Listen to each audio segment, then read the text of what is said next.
สรรเสริญพระเจ้าในบทเพลงจงสรรเสริญพระเจ้าเถิดเพราะว่าพระเจ้าเป็นที่เคารพเป็นที่เฮาสมควรสรรเสริญเอาพี่น้องขอเชิญพี่น้องลุกขึ้นเนาะเพื่อสรรเสริญพระเจ้าทำการเอามาสรรเสริญพระเจ้าทำการเนาะพี่น้อง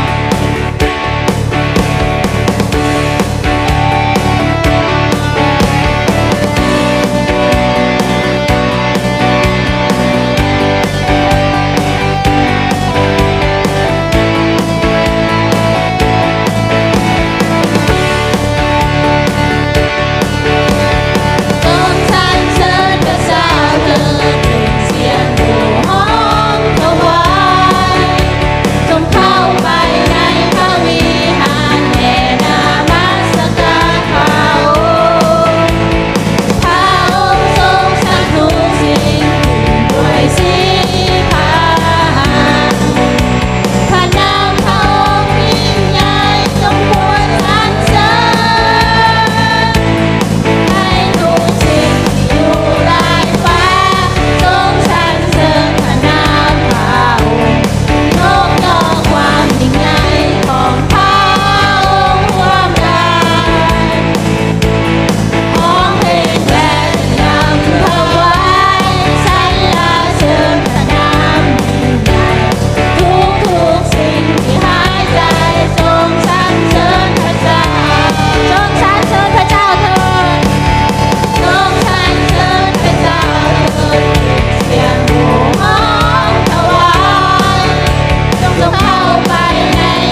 ต่อไปน้องฮอสิมาฮ้องเพลงนำกันอีกในบทเพลง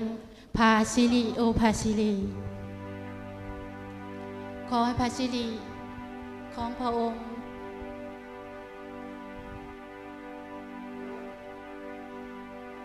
ขอให้พี่น้องได้รับตาได้เว้าสิ่งที่อยู่ในใจของเฮาสิ่งที่พี่น้องอยากทูลต่อพระเจ้าและสิ่งที่พี่น้องอยากขอบพระคุณ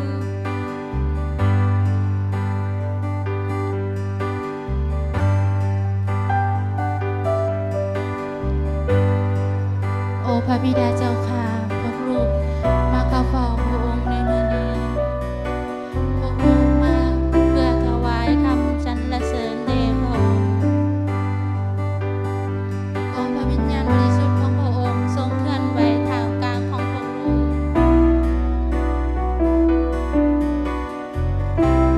พระองค์ทรงเป็นจอมราชาของพระลูก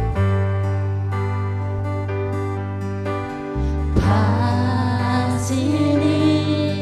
โอพาซิลีพระเจ้าจอมราชาบริสุทธิ์งดงามสง่าจอมราชาของเฮา